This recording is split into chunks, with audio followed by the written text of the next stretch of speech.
सबसे पहले फिक्र आर्यन खान और ड्रग्स केस की, जिसमें आज एक बार फिर नए ट्विस्ट और टर्न देखने को मिले।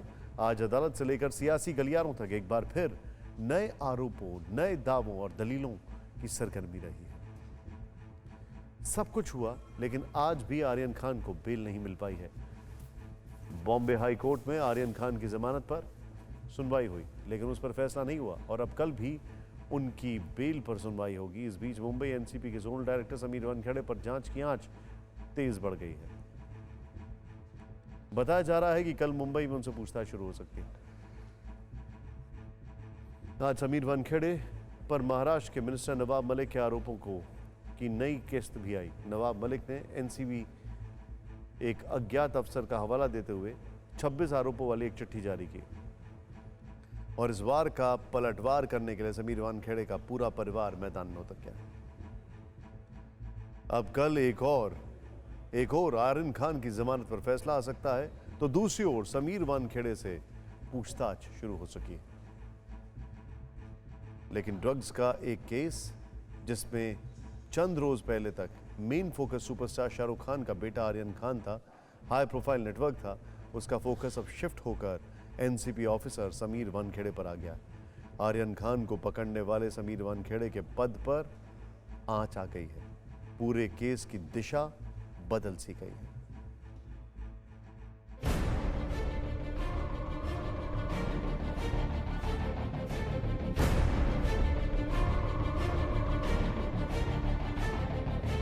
पिताजी का भी जो बेनिफिट है वो भी गलत तरीके से लिया गया आज तक। ऐसे फर्जी सर्टिफिकेट तो कोई भी बना सकता है, एक आप ले लो, उसके ऊपर कुछ चिपका दो।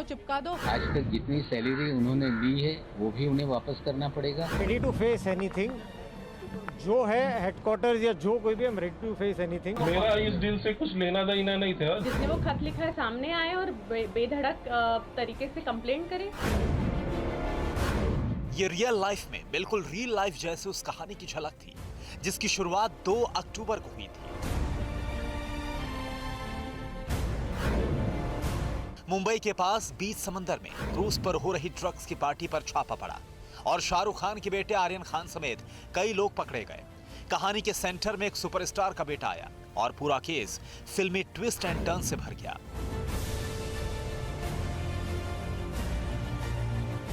जांच, जमानत, जेल जैसे सारे मोड़ आए। लेकिन इस बीच एक दूसरी कहानी भी परवान चढ़ती रही। वो कहानी है एनसीबी और उसके जोनल डायरेक्टर समीर वानखेड़े पर उंगलियां उठने की, और अब नौबत उनके नपने की आ गई है। क्योंकि सवाल उठ रहे हैं कि क्या पूरा ऑपरेशन वसूली के लिए था? क्या आर्यन की रिहाई के लिए समीर वानखेड़े सौदेबाजी कर रहे थे?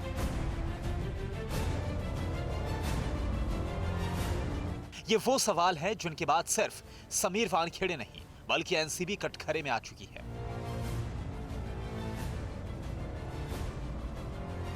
इसलिए समीर वानखेड़े को मुंबई से दिल्ली तलब किया गया है। उनके खिलाफ जांच का जिम्मा एनसीबी के deputy director general Dnyaneshwar Singh को सौंपा जा चुका है। कल रात ही समीर वानखेड़े मुंबई से दिल्ली आए और आज सुबह एनसीबी के हेडक्वार्टर पहुंचे।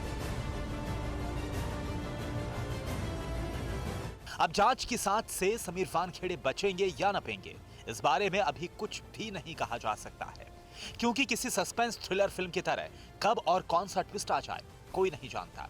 क्योंकि ऐसे ही एक ट्विस्ट के कारण समीर वानखेड़े पर आर्यन की गिरफ्तारी और फिर रिहाई के लिए सौदेबाजी में शामिल होने का आरोप लगा है। ये आरोप लगे हैं क्रूज ड्रग्स पार्टी केस के एक गवाह प्रभाकर सैल के बयान से, जिन्होंने कोर्ट में बकायदा एक हलफनामा दाखिल करके कहा कि आर्यन खान को छोड़ने के लिए 25 करोड़ रुपए की बात हो रही थी। हलफनामे में प्रभाकर सैल ने जो भी कहा वो आपको बताएं, उससे पहले ये जान लीजिए कि प्रभाकर सैल के दावों को तरजीह क्यों दी जा रही है। क्रूज ड्रग्स केस में आर्यन खान की गिरफ्तारी के वक्त ये तस्वीर सबसे ज्यादा सुर्खियों में आई थी। इस तस्वीर में आर्यन खान के साथ सेल्फी लेता जो शख्स है उसका नाम है केपी गोसावी।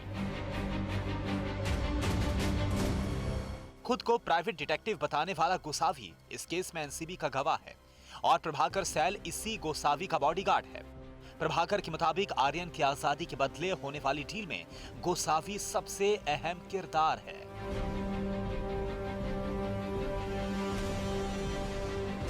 प्रभाकर का कहना है कि 2 अक्टूबर को एनसीबी के ऑफिस से 500 मीटर दूर केपी गोसावी ने सैम डिसूजा नाम के एक शख्स से मुलाकात की थी।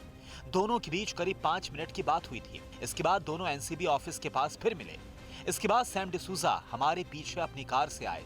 हम लोअर परेल ब्रिज के पास रुके और सैम की बताई हुई जगह पर रुके। जब तक हम लोअर परेल पहुंचे, गोसावी फोन पर सैम से बातचीत करते रहे और कहा कि तुमने 25 करोड़ का बम रख दिया है, चलो इसे 18 पर फाइनल करते हैं, क्योंकि हमें 8 करोड़ समीर वानखेड़े को भी देने हैं। प्रभाकर के आरोपों पर केपी गोसावी ने जवाब दिया है। हालांकि वो अंडरग्राउंड है, लेकिन फोन पर मीडिया को इंटरव्यू दे रहा है। गोसावी का कहना है कि प्रभाकर के आरोप बेबुनियाद हैं। किसी के कहने पर पैसे के लालच में गलत बयानबाजी कर रहा है। वहीं दूसरी ओर प्रभाकर ने मीडिया के सामने आकर दावा किया कि उसने सिर्फ और सिर्फ सच बताया है। मेरा इस डील से कुछ लेना देना नहीं था। जहाँ पर भी मैंने आज तक मेरा काम किया है, मैं सिर्फ सैलरी से मेरा लुकआउट है। आप क्या कर रहे हैं क्या नहीं, उससे मुझे मतलब नहीं है। मैं सिर्फ ये आपको बात बताना चाहता हूँ, जो सच है वो मैं सामने लाने की कोशिश कर रहा हूँ। इसमें कोई शक नहीं कि प्रभाकर एनसीबी का गवाह था, लेकिन हमारे यहाँ गवाहों के टूटने, बिकने या मुकरने की कहानी नई नहीं है। एनसीबी ने प्रभाकर के आरोपों को गलत बताते हुए कोर्ट में हलफनामा तो दायर कर दिया है। समीर वानखेड़े ने भी आरोपों को गलत बताया है, लेकिन अब तक इल्जामों को गलत साबित करने वाला कोई सबूत पेश नहीं किया है।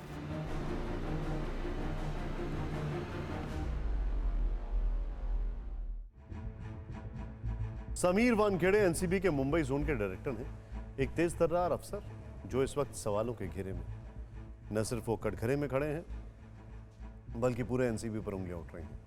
इसीलिए महकमे ने उनके खिलाफ जिस जांच का आदेश दिया है वो कल से शुरू हो सकती है। एनसीबी सूत्रों के हवाले से मुंबई में समीर वानखेड़े से कल पूछताछ होगी। विजिलेंस की टीम वानखेड़े से करेगी पूछताछ। वानखेड़े, प्रभाकर समेत कई किरदारों से होगी पूछताछ। एनसीबी के डीडीजी और इस केस के chief vigilance officer Dnyaneshwar Singh सवाल जवाब करेंगे। इतना ही नहीं, कल सुबह 11 बजे 5 अधिकारियों की टीम मुंबई पहुंचेगी। कल एक ओर समीर वानखेड़े से पूछताछ शुरू होगी, तो दूसरी ओर हाईकोर्ट में आर्यन खान की जमानत पर सुनवाई भी जारी रहेगी और उम्मीद है कि कल फैसला आ सकता है।